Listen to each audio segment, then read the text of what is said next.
Alright, we're here with Greg, Brett, and Jake. We're going to go over Season 2 for Haunted Travels. Alright, what was your favorite place this season? You started off quiet one. Alright, probably Strauss Mansion, I'd say. Why is that? A lot of activity was new. We were there a lot. We got a lot of different things there. And I don't know, I liked it there. I'd probably have to second that because I missed a decent amount this season, but I think I was at probably the best one of the season, if I had to say, from based on what I saw and read. I think that's a fair statement, right? Yeah, I'll agree with that. I mean, Strauss Mansion, we pretty much spent half the season there. So a lot of great things happened, which I'm sure Ben will ask about in the next 10 minutes that we'll talk about. Alright, what was your scariest experience this season? And you could each say your own answer. Well, I guess for all of us, it was in the basement of Strauss Mansion. We were doing the spirit box, asking a couple questions, and we got a little girl's voice come to us after we said, oh, there's Lawrence coming in. He's about to eat the strap hanging off of your, of your sweatshirt. Come here. Yeah, I'll talk as I go get him. Let me bring him into the picture. Come here. Yeah, we were asking, this is so unprofessional, but I don't care. We were asking, are you mad at us? And a little girl's voice said, yeah, like very creepily. And then here he is, the little monster. Yeah. And then we asked, are you mad at us? And then we got a man's voice that said, choke. And then we get a very clear, after I said, what do you want to do? It said, to kill, clear as day. And it creeped all of us out. There was a lot of bad energy in the basement that day. Jake wanted to, I'll let him go. Jake wanted to leave, and it was just, that was probably the scariest for me. I'd say the same thing. That was unbelievable. I never want to have that happen again. I wasn't there for that one, but we had not too much similar, but kind of similar, based on our last hunt of the season at Strauss, which is when it was you and some of the fellow hunters that were there at the house. We're doing the wine glass. What's the exact? The seance. Seance. Okay. I wasn't sure if I could say that or not. Yeah. But now I know I can. We're doing the wine glass seance in the living room, and the glass started to move really quickly and at all different kinds of angles. And then one of them figured out that it was kind of making the shape of a pentagram. And as soon as they figured that out, they instantly stopped it because that's a sign of evil. So, and then Jake got a pretty bad feeling after that was going on. So that kind of made me a little nervous and it was a little freaky. So I think that was what was pretty much scariest for me, well, at least from being there personally. Yeah, at first we thought it was a 5-point star, then Rob pointed out, one of the people joining us, that it actually had more than 5 points, and we put 2 and 2 together and actually realized that it might have been the Star of David, which is the Jewish symbol, and the Strausses who built the mansion were Jewish, so it might have been one of them trying to come through. As soon as we thought it was a pentagram at first, and yes, we wanted to close the circle immediately because it was, it's a symbol of evil, and then we kept going and realized it was too many points, so it was a good thing we realized that, or else we would have had a really ominous feeling for the rest of the night. And then going off your answer, Brett, what were a few scary things you guys heard from the spirit box this season? His name is Greg. Oh, is that tonight? Well, he missed most of it. Brett will be with us for hopefully most of season 3. It's the second time you've done that tonight. Yeah. It's a generic question. That's why you're not a regular cast member. That's right. But yeah, well, we got the choke to kill was probably the scariest. Nothing else really scary, but said our names a few times. Yeah, that was the thing. My name, Greg's name, Brett's name, Jason, Jacob. Who's a ghost now, but That was his line. oh, it's still over me. See what that is? Yeah. I remember that. But yeah, well, what he was saying about the names, there was a guy that was joining us for the open investigation at Strauss. I forgot what his name was, the one in the blue shirt. And his name came on the ghost radar, and then it came on the spirit box, and I took a picture of him, and there were 3 orbs surrounding him. So when you put all 3 of those things together, you definitely get something going on with the spirit box. It said my name, your name, Mike's name, a lot of different names. It spelled out, the seance spelled out Carly's name. Getting a lot of names that night. And when I was by the piano in the parlor, there was only 2 keys that worked, and I was standing to the side hitting the keys like this, and a voice came on and said play it. So it was interacting with us that we were playing with the piano.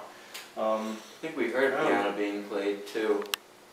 Yeah. Through the spirit box. That was in the beginning of season 2, I think. Yeah, that was, it had to be, yeah, beginning of season 2, we, Spirit Box, it sounded like somebody were like slamming on the keys during the actual session. And then at Dorset Town Cemetery in Homedale, we got a Spirit Box response that at the time we thought it said something, but then we listened to it again, and it's a whole sentence. It's like 5 or 6 syllables. We don't understand what it says. It's like a little kid's voice, like almost like in pain, asking us something, and we can't figure out what it is. If you go to our episode listing and find the Dorset Town Cemetery one, it's on there. And it scared us all. Like, people listened to it and told us they had chills. And we don't even know what it said. We can't pick out like a clear sentence. There's a couple of words within that we can figure out. But if anybody wants to listen in and give it a shot and tell us what they think it says, we'd appreciate it. But it definitely scared a lot of people. Now, staying with the cemetery topic, Jake, what was your scariest experience at the cemeteries that you went to? Probably Rose Hill, Mattawan. I got scratched there about 3 or 4 times altogether, but probably 3 times this season. And we were in front of, who was it? I forgot the name. Was it Jefferson? Maybe, I think it was Jefferson, or Abram. I think his name was Abram or whatever. Abraham something. Yeah. J.J. Abrams. J.J. Abrams, yeah. But we went to the future. We were standing outside of the mausoleum, and we were going to Spirit Box, and it said my name, and I looked down at my knee, and there was a scratch from probably lower shin up to my kneecap, and that hurt a lot, and I realized that something did touch me.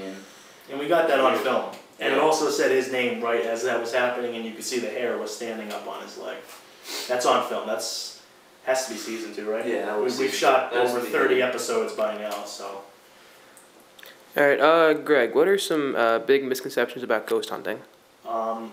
There's a lot. I mean, when we do these open investigations, we learn like what people expect from ghost hunts through the lectures I've given and people asking questions. Most of the time, good questions. Sometimes they say things that are, to me, completely astounding.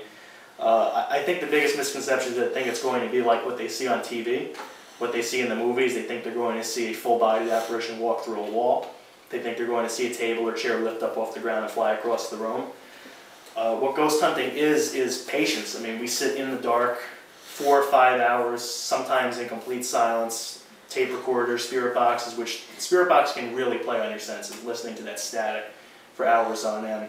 And it can be an intense mental strain. So ghost hunting is all about patience, and I think a good word to describe most of our investigations is boring. There's sometimes 95% of the time absolutely nothing happens, and people get very frustrated by this, thinking they're just going to walk in and see plates flying around the room. It's not going to happen. An investigation, a good 5-hour investigation, you're lucky if you have maybe an hour or 2 of activity and maybe a couple of things that are going to happen, little subtle things. People expect the big things, they have delusions that they're going to see things that they will never see. And when they don't see them, they get pissed off and they say, oh, this is all a bunch of crap, this isn't really haunted. When if they just settle down and take the time to immerse themselves in the environment around them and actually look at scientific evidence as opposed to something fanciful that they will never see, then they would realize there's a lot more to ghost hunting than what they see on TV. And as far as I'm concerned, all the TV shows are crap. Not to say that we're the be-all, end-all of ghost hunting shows, but we do this for fun. We don't make any money off of this. So if we go into a place and we don't find anything, it doesn't matter. We have no ratings to maintain. We don't have, a million people watching. We go into a place, we don't find anything. Sometimes we put the video up and say, hey, maybe you'll find something we missed. Or we just don't put the video up at all and say, hey, we went to this place and we didn't find anything. Okay. Now, Brett, what did you think about the open investigation at Strauss Mansion? I thought one thing that I really found unique about it, which I was telling Greg and Jake about, was that usually when you have like large groups of people like that, like Greg was saying before, like you don't get anything usually. Like nothing pops up, you don't hear anything. It just seems like the bigger the crowd, the less likely it is that something's gonna happen. But this time around, like we had like what was it, 20 people? Yeah, it was between About 20. people that were there and us investigators and the board member, yeah. Right, and that was probably, I won't say it's top 3 of most activity I've ever experienced at a place.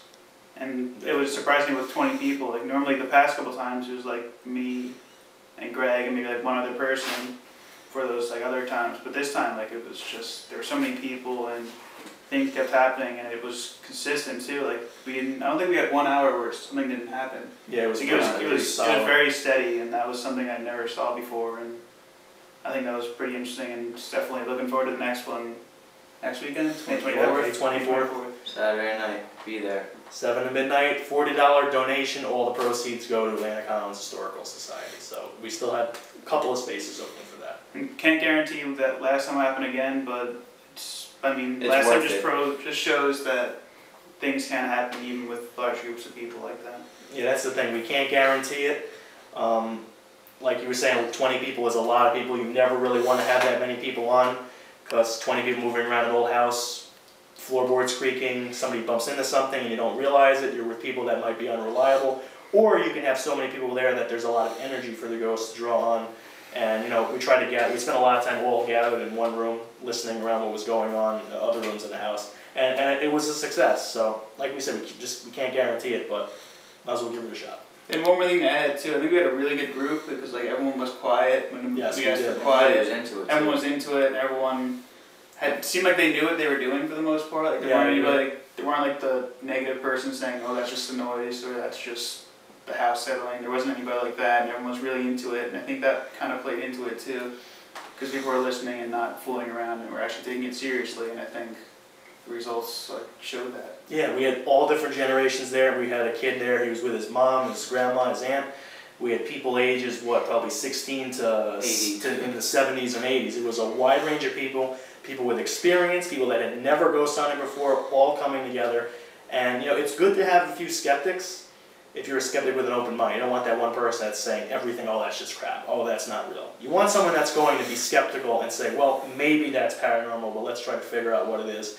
And we had a good mix of skeptics and believers, and I think we got a lot of good evidence, and I think everybody left happy. And we even have a few people coming back for the 24th from the 10th. Yeah, that's always Which goes to show. You should come that check you it should out. be there.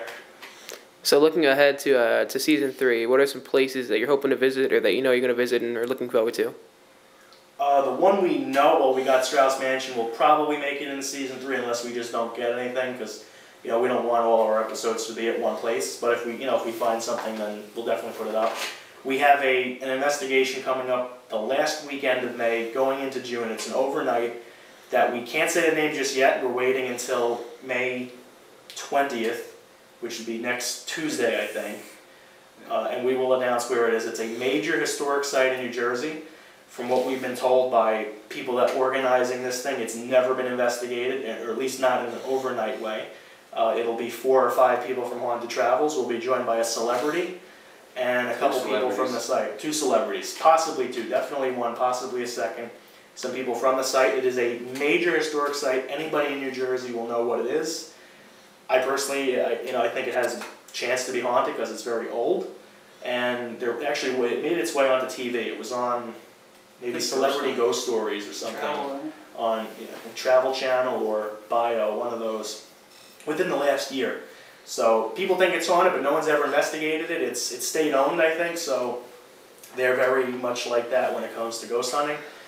But we know someone who knows us as being trustworthy people, that we put history first, and so we were called upon to do this, and we can't wait to announce it, and we can't wait to be there. All right. We thank you for joining us for the recap of season 2. We look forward to having you next season for season